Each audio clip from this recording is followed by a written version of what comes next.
Hey everybody, Last Cat Badger here. Before I jump in, 70% of y'all are not subscribed. I don't know what else to do except to tell you, down there, red and white subscribe button. Click it please. There's a button right next to it. Looks like a bell. Click that as well. There's a button behind it. It says join button. Click that and select the tier. And then you are done, son. You're not part of the 70% anymore.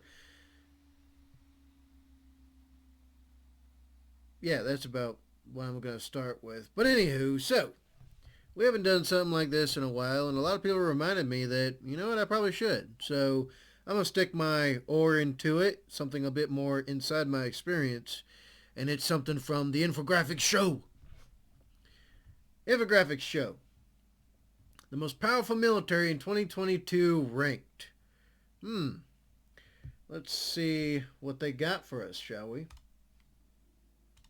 The size of its military, France is training for a large-scale war. The United States and China both face a ticking clock counting down to determination of Taiwan's fate after almost 80 years of no major Hashtag keep Taiwan free. conflicts. The world is once more on the brink of major war. But who will be the most powerful military in 2022? And can the US truly retain the top spot? Despite the COVID pandemic, Pakistan has managed to overtake Turkey for the number 10 spot in the world's most powerful militaries. For another year, Pakistan's defense budget has increased by double digits, jumping by 12% in 2021 alone. Currently, Pakistan fields a military of 654,000 active duty personnel and 550,000 reserves, with an additional 500,000 paramilitary forces in the form of special police, which can be called up to frontline duty in case of war. And they're more good on numbers than anything else. Their training isn't, it's not on par with ours. Or heck, a lot of other Western countries, not so much either.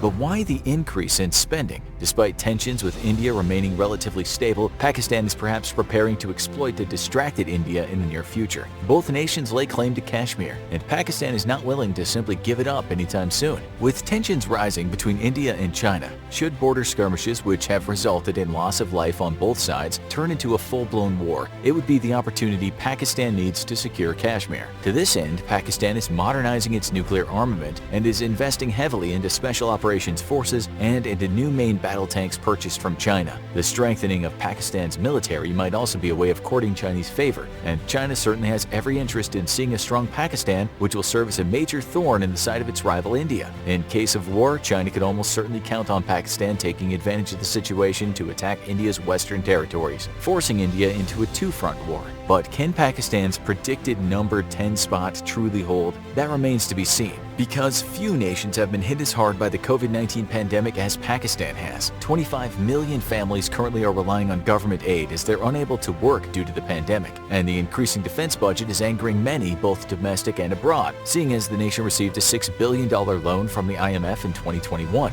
Critics believe Pakistan's money is better spent on its people, not on buying new weapons, and should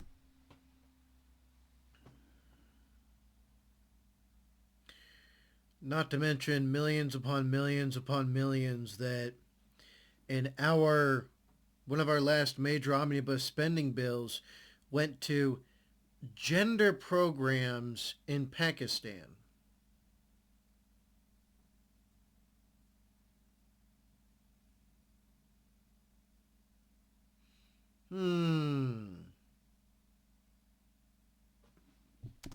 And should domestic outrage build, Pakistan could easily get knocked off that number 10 spot. On the other side of the planet, Brazil continues to hold on to its number 9 spot, despite a recent surge in domestic trouble. Currently, Brazil has a military of 334,500 active duty members with an impressive 1.3 million reserve force. Given its ongoing missions of enforcing security amongst the Amazon states and tackling an explosion in organized crime, it also has a force of 400,000 paramilitary personnel, primarily police force. Recently, the nation is focused on modernizing its military rather than expanding it, as the nation was forced to halt the expansion of its defense budget thanks to the impact of COVID-19. Purchasing equipment from Europe and the United States, though, allows Brazil to easily overshadow any other South American country as the dominant military in the region. Brazil was the only South American country to send troops to fight alongside allies in World War II. The nation continues to honor that legacy by conducting joint training with the U.S. forces, and its capable navy can deter any global foe from attempting operations along the South American coast, making Brazil a valued U.S. partner with the So, I've heard of very few people like well, going to South America to train with the Brazilian forces. But from what I've heard, they're okay. From what I've heard, I've never had much direct like contact with Brazilian troops myself. But from what I've heard of them, they sound okay. Um, a lot of other countries in South America, though, are not very they're not very much up there. But what they lack in like a regimented military, they make up for in a very diverse. It seems more like of a diversity of tactics, essentially. Kind of funny how they say that on the left too. Anyway, because they're more than prepared to disappear into the jungle and wage a war of guerrillas to do unconventional warfare. And I've seen them do some stuff. And I gotta say, anyone who's wanting to try to go through South America, they better buy off the countries first. If they're trying to get at the U.S. from there, they better buy off those countries first, because otherwise they're going to have a hell of a time. In fact, I think they would be completely bogged down, and that would turn into somebody else's Vietnam or Afghanistan. I have no illusions about that. Plus, with how much organized crime elements are down there, all the different cartels and groups and stuff. If somebody tries to go through their country and muscle their way around, they're in for a rude awakening. I'm just saying. With the help of the United States, Brazil has officially resuscitated its capability of conducting airborne operations again, allowing it to project force across the incredibly difficult South American terrain and further bolster its growing capabilities. While the nation doesn't look set to increase rank in 2022, it certainly isn't going to be dropping from its number 9 spot anytime soon. The first European power to make our list is the United Kingdom. Once a global superpower, the UK is still a force to be reckoned with, even if its capabilities have seriously atrophied in the last 3 decades. After the end of the Cold War, British military capabilities seriously diminished, a trend that has only recently begun to be reversed. Thanks to a resurgent Russia and an interest in keeping the Indo-Pacific free, the UK pushed through almost $22 billion in additional defense spending over the next 4 years, starting in 2020. This will hopefully end the infamous era of retreat, which has seen British influence and military power steadily shrink decade by decade. An alarming report in 2019 questioned the British military's ability to fight and win a conflict against a modern foe, and accused the nation of hiding behind a nuclear shield due to its incapability to win conventional conflicts.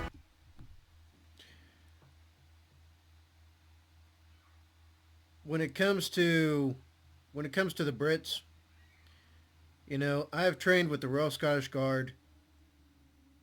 I've trained with the British Commandos, and what I'll say is that most certainly never count them out. The British Royal Marines Commandos have a saying, per mare per terram.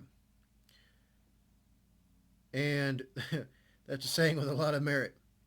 Them boys do a whole hell of a lot with very little. And those guys, like, especially on their home turf,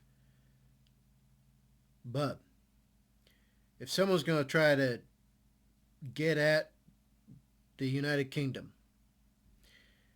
they're going to have a hell of a time if they even get anywhere. I believe in our brothers across the pond, our brothers and sisters over there. And, if they're bolstering their military capability, all the better, because they already have an incredibly strong base to build off of. Royal Scottish Guard, Bub, they are some serious troops. I'd fight with them again any day.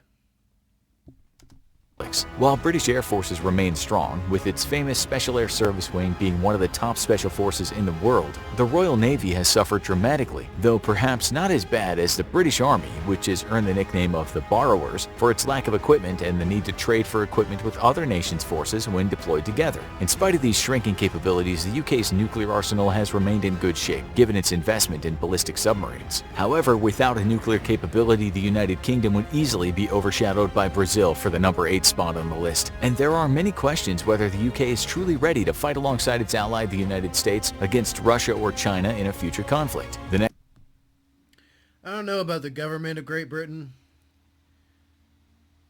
I don't know about the United Kingdom's parliament and all that stuff, because they seem like just as much of a hot mess as our current administration in the United States is. But I know that every one of them's troops, every single one, is more than willing to die for their country. And they are more than willing to die beside us. But better yet, they're more than willing to make whoever it is that aggresses us die first. So yeah, to my brothers and sisters across the pond, we believe in you.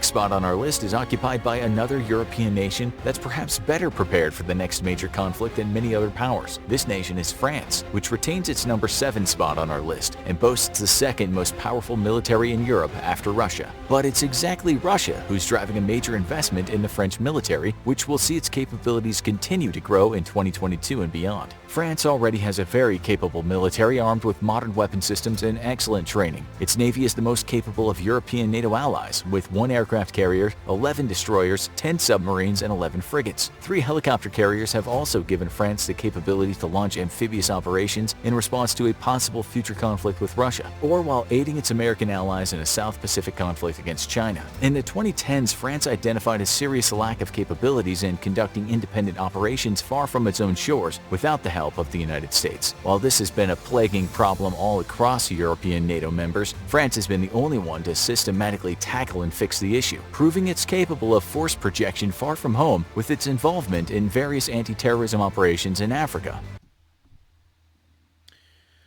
Then again, the reason why NATO overall, the UN and NATO overall, most of the partner nations' military capability has greatly been decreased or stagnated or actually fallen behind is because the vast majority of the forces used in NATO and the UN are American. We have more inventory than all of them combined. And we have more troops than pretty much all of them combined. Which, the governments of these countries seem to have taken severe advantage of. They've been like, okay, why do we need to have more than a token force when we have the Americans here? Our last president had the good idea of lighting a fire under their butts and saying, hey, just because we can, for the most part, do a lot, doesn't mean we can do it all. Y'all need to step up. Start paying your bill. And the bill has been long overdue, really. The thing is that no matter anything else, we are obligated to NATO and the UN only because there are other global powers that are adversarial. That's more of the only reason, really, or at least from what I understand of it. If Russia had broken up completely and wasn't trying to be a unified, full-size global superpower again, and if China had stagnated again, and we had gone with the plan of the last administration to economically strangle them into submission, we wouldn't be facing any of these problems right now. But the European nations, the UN and NATO, would have a major fire lit up their butt to get it in gear and to step up. The United States is powerful. Even in our current form, we are very incredibly powerful. We are the big giant thing on the planet. And yes, we have the capability to take on the whole planet and win. Let that sink in. Don't believe me? Look it up. But it would come at an incredible cost. Which is why we need the NATO partners and the UN to step it up. Step up to the plate, start doing stuff for yourselves.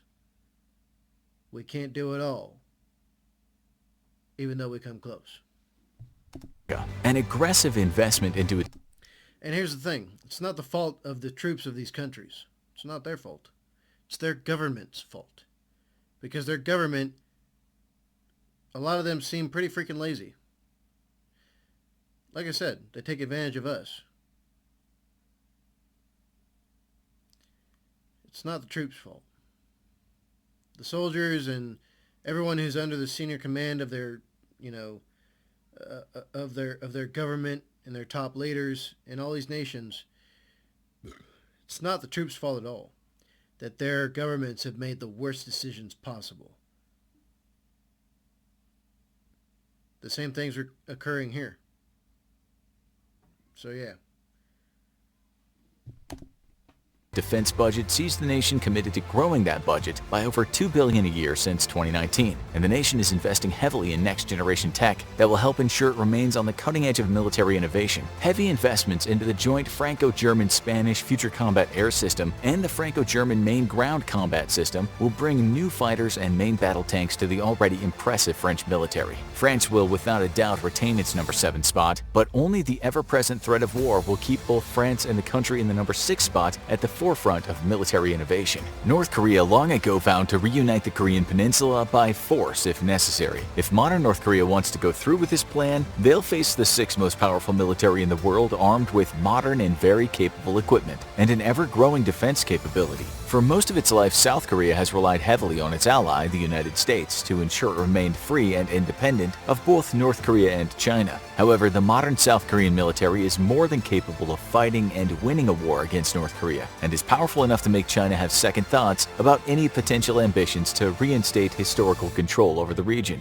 The nation maintains 600,000 active duty personnel, with 3.1 million trained reservists ready to respond in case of hostilities. The nation places a premium on military readiness, and all men between the ages of 18 to 28 must serve between 21 and 24 months in the various branches of the military. This leaves South Korea with a massive pool of experienced civilians of military age to call upon in case of war. The South Korean military is expanding its capabilities with new technologies, including the acquisition of unmanned battlefield drones equipped for suicide missions, traditional surveillance, or ground support roles. In a joint partnership with the UK, South Korea also hopes to launch its very first light aircraft carrier in the coming years, and the nation is building an arsenal of ballistic missiles specifically designed to destroy North Korean artillery emplacements, but which could just as easily be used to fend off Chinese aggression in the South Pacific region. With ever-growing capabilities, the gap between South Korea and the number 5 nation is tiny, but the world's 5th most powerful military will not be easily overtaken. Modern Japan stands on the verge of a constitutional crisis. After its bitter defeat in World War II, the Japanese constitution forbade the nation from using its military for anything other than direct self-defense. However, the modern security environment for Japan is an extremely challenging one, and decades of pacifism are being questioned in Japan's highest halls of power. Controversially, in 2015, Japan approved the use of expeditionary forces in conflicts it deemed were vital to national security. This was almost solely driven by a growing threat from China, which Japan views as a critical threat to its national interest and the world order. To this end, the Japanese military has seen a heavy investment in expeditionary capabilities, allowing the Japanese self-defense forces to better assist their American allies in case of war. So the awesome thing about ASEAN, which is the Asian countries equivalent of NATO in the Pacific, is that all of them are more than are showing willing, essentially. All of them are doing their best to step it up as much as they can afford to. And that's a lot more than can be said about a lot of the countries in Europe. In fact, quite a few countries in ASEAN are doing their damnedest to make sure that they don't have to heavily rely upon us, and that they could actually stand side by side with us through a conflict. So look, major freaking kudos to the ASEAN partners. Major kudos to them, because they're really trying. They're getting somewhere too, for at least from what I've seen. Major investments in amphibious capabilities have been a shot in the arm to the Japanese military, as well as Japan's acquisition of the F-35. Within 10 years, Japan hopes to have a force of nearly 200 F-35s. Another major investment for the Japanese military is in ballistic missile defense, driven both by the threat of North Korean nuclear missiles and China's People's Liberation Rocket Forces, with Japanese air and naval bases critical to any operations against China in case of war for both Japan and the US. They are high-priority targets for hundreds of Chinese ballistic missiles. Japan only too well understands that as war with China looms, it will be on the front line of the largest missile assault in history. Today, Japan is looking to double the investment in its military to 2% of GDP, a move that will be controversial to many Japanese, but of vital importance to its national security. The investment will ensure that Japan remains in the top 5 most powerful militaries on Earth, but is unlikely to move it up any further given the 4 heavyweights in those spots. India marks our entry into the true global heavyweights, militaries so powerful it would take an alliance of nations to challenge them. With 1.4 million active personnel and 1.2 million reserve personnel, the Indian military is among the most capable in Asia and challenged only by China in the region. Indian military power ranges from a formidable air force to a ground army and a strong navy. The nation is part of the aircraft carrier club with 1 modern carrier supported by a fleet of 10 destroyers, 13 frigates, and 17 submarines. The Indian Navy is of particular importance to the nation, seeing as it's at the very crossroads of one of the most important ocean trade routes in the world, and the jugular of the Chinese foreign trade. While a robust and capable force, India suffers from a lack of modernity amongst its modern equipment. It has a very small domestic arms industry, forcing it to rely on its arms imports, and no nation ever exports its very best arms. Because of this, while very capable, Indian tanks, aircraft, and even ships are routinely outmatched pound for pound by its current biggest threat, China. However, things are set to change with the Indian military, as Prime Minister Modi has made the historic decision of strengthening ties with the United States. Historically, India has opted to remain largely ambiguous toward major world powers and famously purchased both Soviet and American weapons. This came with its own problems, however, as neither nation was willing to partner with India in the purchasing or development of truly cutting-edge systems. After trashing a deal to co-develop Russia's 5th-gen fighter, and with rising hostilities in China, India has recently met with the US, Australia, and the UK in a bid to strengthen relations. In the coming decades, if this partnership grows to an alliance, the Indian military will directly benefit, becoming a power that might not only rival China but eventually overtake it. With as many personnel as the Indian military has, from what I've seen, again, going off of my own experience, they seem pretty capable with what they got. Now, if we were to give them, like, you know, our last generation of surplus weaponry, bub, they already do quite a bit. But all they need is a little bit of an edge. They're good to go. They are more than good to go. But yeah, as far as my experience goes, especially with their border forces, who are some of the most experienced, like, light fighters essentially, and they're pretty freaking good. I'm gonna give them that much. They're pretty good. You know, most of what people see in, like, videos and stuff is like a few funny videos, but don't let that, you know, overshadow what they're actually able to do. Their troops on the ground seem very solid to me. In our top 3 lies India's arch nemesis. During the Third Taiwan Strait crisis in 1995, the United States sailed a carrier battle group through the Taiwan Strait in a humiliating show of force that ended the crisis. When asked what his worst nightmare was, a Chinese general at the time responded with, "The United States Navy off the Chinese coast." After an absolutely meteoric rise in Chinese military power, however, the modern U.S. Navy has been forced to admit it can no longer safely operate within sight of the Chinese coastline. 20 years ago, China would have struggled to earn a spot in this top 10 list of the world's most powerful militaries. Today, we aren't even sure if we can predict China won't topple Russia for the number 2 spot in 2022. The Chinese military is the largest in the world, with 2.2 million active duty personnel and 510,000 reservists. Its navy recently also became the largest in the world, with 777 total vessels. While most of these are lightly armed coastal patrol vessels, China does operate its largest fleet of submarines and frigates in the world, with 79 submarines and 46 frigates. Its force of 50 destroyers ranks amongst the top 3, and alarmingly, new Chinese destroyers are largely thought of as more capable technologically speaking than current American destroyers, even if they're less well armed.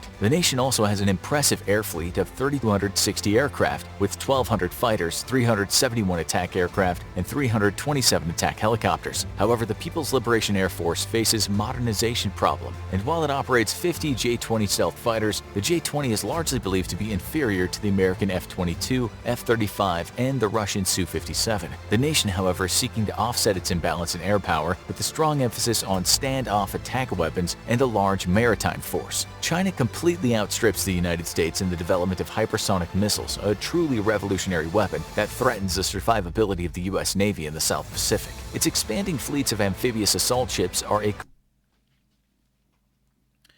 Something that's unconfirmed is how many hypersonic missiles they're able to generate, how many they're able to make. The problem is, any unknown when it comes to any type of intelligence is a huge, and I mean a ginormous dead space.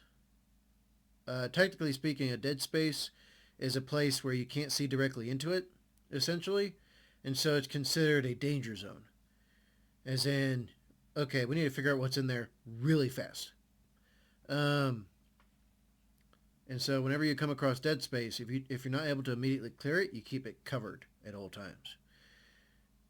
In military intelligence, any hole in it where we don't know something, that can prove to be lethal to any type of mission planning. So we don't know how many of these hypersonic missiles that they're able to use. But one thing about it is that we can still compensate for that. It's not an end-all be-all type of weapon. So, I have some friends, some buddies of mine, who are in the business of shooting missiles with missiles. And they tell me that we actually have a pretty solid way of not eliminating the threat of hypersonic weaponry, but we can mitigate it to a degree. That takes away a good amount of the edge. Can they still damage us? Yes. But is it an end-all be-all type of thing? No, absolutely not.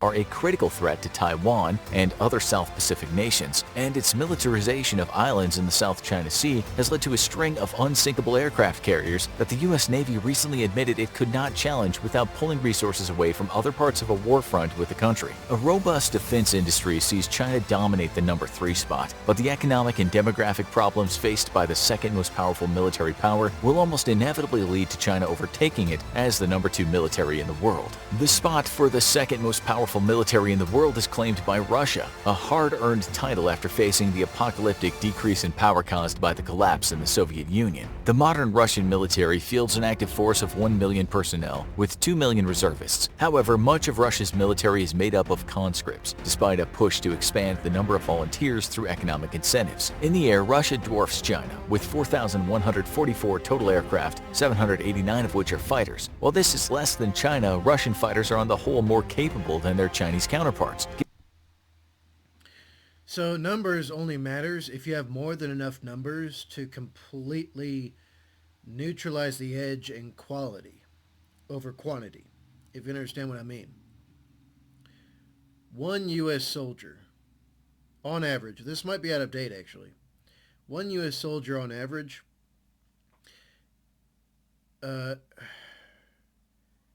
I'm trying to remember, damn, this came from a while ago. We're talking like a decade at least. One U.S. soldier used to be basically equal to about 5 of our adversaries' troops. Quality and quantity is something that we push very hard for. So you can have like 5,000 aircraft, but if they're like, you know, a really old aircraft like a MiG-15, and you're going up against the SUs, and there's like 2,000 SUs, those 5,000 aren't going to have much of an edge in numbers anymore, because the quality of the aircraft and the pilot's training is going to overcome the numbers advantage. You see what I'm saying? So, I mean, yeah, the numbers can kind of tell to a degree, but if you have like 2,000 versus 5,000, and each one of your fighters is taking down like 5 aircraft, you're not, bub, it's going to be tough for them with the numbers.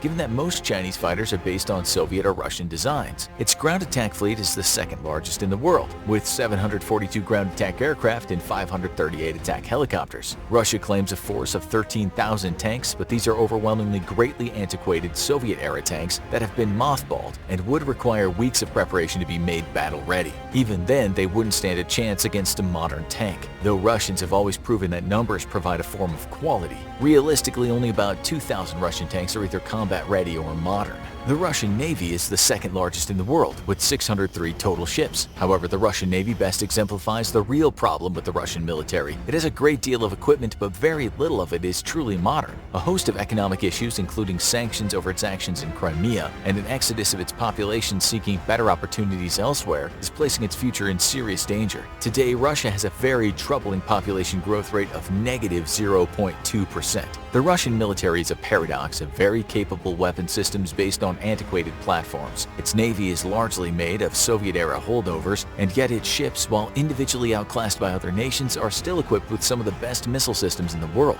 This is a problem that plagues Russia, as the nation is unable to raise the funds to modernize its military, leaving it in serious jeopardy of losing a conventional war. After it was slapped with sanctions in 2014, the nation was unable to procure much of the dual-use technology it relied on from the West for its reconnaissance satellite fleet, and its lack of drones and other recon assets, as well as very few smart weapons, makes it difficult for the Russian military to accurately target its advanced weapon systems. But one thing that you never underestimate about Russians in general, resolve.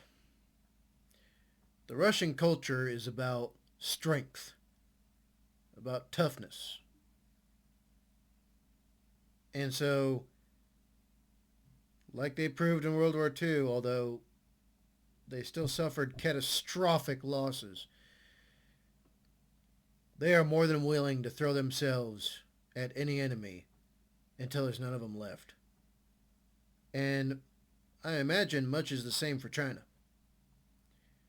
For the Chinese Communist Party and for the Chinese military. It's that fanaticism of the fight. That fanatical will to just die in droves. So, like they said, numbers can have a quality of their own, and Russia's already proven that much.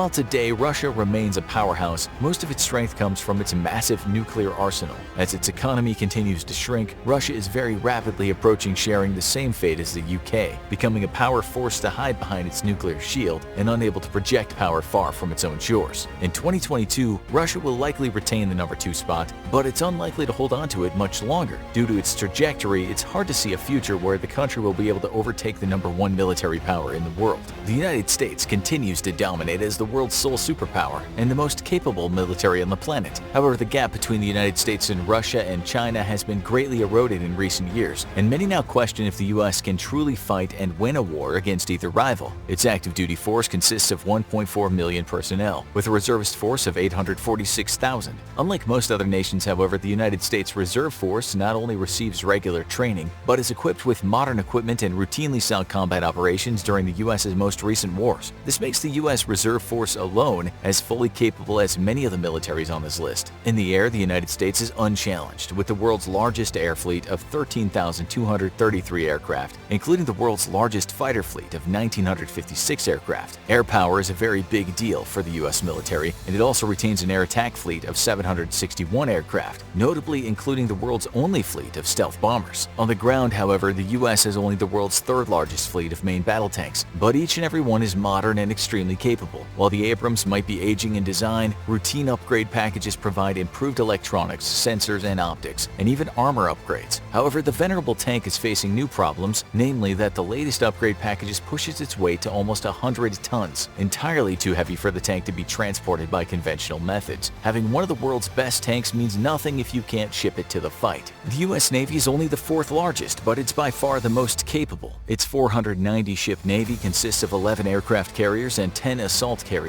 the largest amphibious assault fleet in the world. 92 destroyers and 68 submarines make up the backbone of the US Navy, and both the destroyer and submarine fleets are receiving upgrades in the form of the DDG-X program, which aims to produce a new class of destroyer, and the Virginia class, which is even now coming into service with the US's submarine fleet. They often forget in the infographics that at any one time,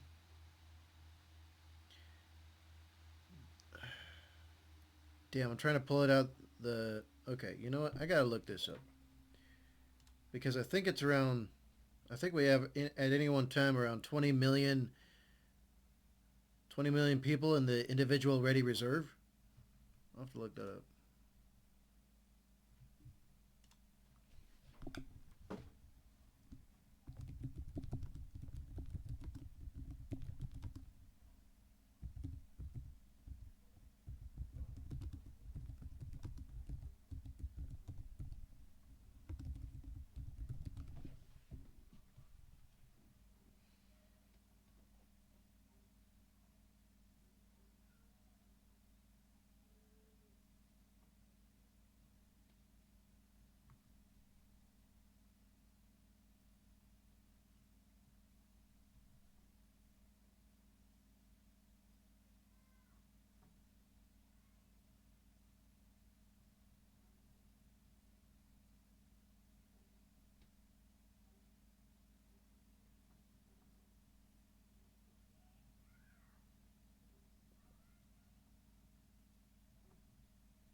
Okay, so this probably isn't going to get me anywhere.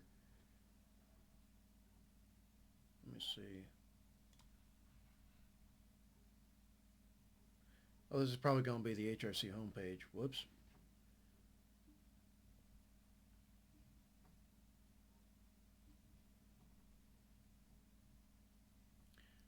Okay.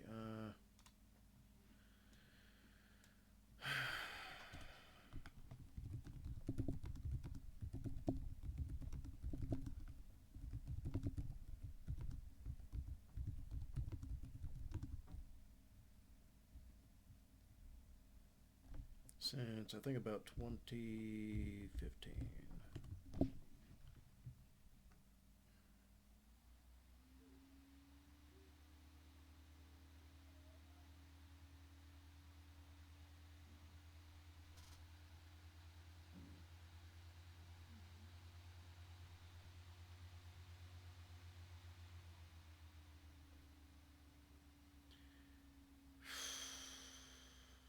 Okay, so it's only giving me... Okay, so the last time I was made aware of this, it was somewhere between 20 million and 30 million individual ready reserve.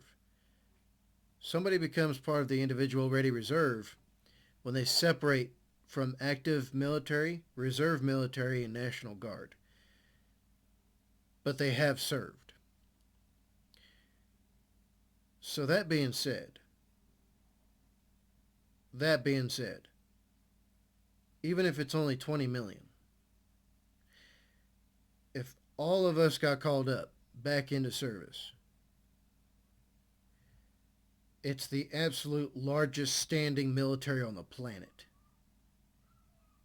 The absolute largest. And that's not even to mention our stockpiles of arms and ammunition, vehicles of every type. So that would mean that if it came down to a war of numbers, we would win. Now, anyone can say whatever they want about logistics. The military finds a way. We always have. So, that being said, take that into account. The U.S. is a world-class power, but it suffers from two critical weaknesses that endanger its ability to fight and win future conflicts. First, the U.S. has been completely outmatched in the development of conventional breakthrough technologies such as hypersonic missiles. While the United States was focused on developing weapons and systems to defeat asymmetrical foes such as terrorists and insurgents, China and Russia both developed a robust hypersonics program. Today, the U.S. has no usable hypersonic weapons, while both China and Russia have added small numbers to their arsenals. These weapons are a critical threat to the U.S., as they're much more difficult to defeat with missile defense systems and place the U.S. Navy at great risk. The second problem for the United States is a history of overeager investment in next-generation technologies with often little to no payout. In the early 2000s, the U.S. invested tens of millions into its future warrior concept, promising to bring breakthrough technologies to the individual warfighter. Few of these technologies ever actually panned out. Next, the U.S. invested $10 billion into the Zumwalt-class destroyer, an advanced destroyer with great capabilities that ended up being so expensive the entire program was canceled. Purchasing just 2,000 of the long-range land attack projectile rounds fired by its dual 155mm cannons would have cost the U.S. $2 billion. The Littoral combat ship promised to give the U.S. Navy a cheap, mission-flexible craft capable of undertaking a variety of tasks in the littoral waters of hostile coasts. Ultimately, every LCS has been ordered for early retirement due to a long string of failures with various ship systems and the fact that the ship is rated as non-combat survivable due to its poor design and lack of armament. Since 2015, the U.S. has started fielding the F-35, which is rated to cost the American taxpayer almost $2 trillion across its life cycle, making it the most expensive weapons program in history. Despite many claims of its capabilities, though, a growing chorus of voices have been warning of serious concerns over the plane's ability to fight and win against potential Chinese or Russian adversaries. The U.S. Air Force and Navy both have lost so much faith in the F-35 that they've actually decided to purchase more F-15s and F-18s respectively, attempting to build up a 4.5 generation fleet of aircraft should the F-35 prove a dud in combat. If the United States is to remain number one, it needs to address critical shortcomings in R&D, as well as stop wasting procurement and development funds on technological boondoggles. Despite these serious shortcomings, the United States remains the world's premier military force, and that's unlikely to change at any time in the 21st century. Now check out why this might be the most powerful military in 2050, or click this other video instead. Alright, there we go, folks. There we go.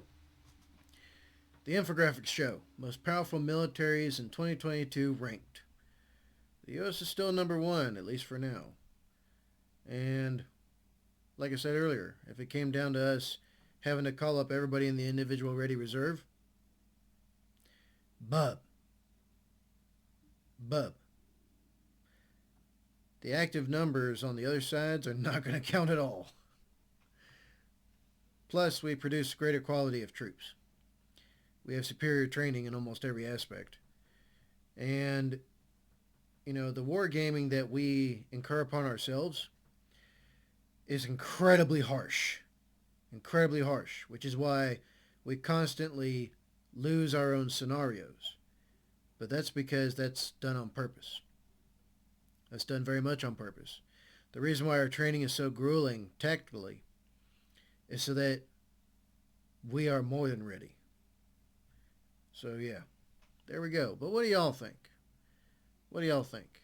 Y'all let me know. All right. Y'all know what time it is. If you like the video, you like me, or you have other things to say, then please like, share, comment, and subscribe. Then hit the real subscribe button called notification bell so you actually get videos when I post them up. Let me know what your thoughts are down below in the comments. You know, and on top of that, there's a button behind the subscribe button. It's called join. Click that, select the tier. It's nice and cheap too. It's nice and cheap. I'm not trying to rob anybody. I don't need that much. But it does help me out to do more with the channel, and it frees up my time. Also, you're helping me out personally, for which I thank you greatly. But besides all of that, join the Discord. Seriously, join the Discord. You want to send me recommendations, you want to give me ideas for things to do on the channel, then please join the Discord, get involved in the chat, and I will see you there. I'm on it almost every single day. And I take a lot of recommendations from Discord. So jump in there. The link will be in the description box down below. So that being said, be good. Seriously. Be good. We never know when we're going to see World War III. And who knows how soon it's going to be coming. So be as good as you can be in every way you can. Be safe. Don't compromise your safety and security. Not for yourself, not for your family, not for nobody else. Do your best with that. And make a good life for yourselves. Like I said, we don't know when things are going to pop off. We never know. Reality is quite chaotic in that way. And human beings are pretty much an epitome of chaos. Such is our nature. So make the best life for yourselves you can. And that being said, I will see y'all in a little bit.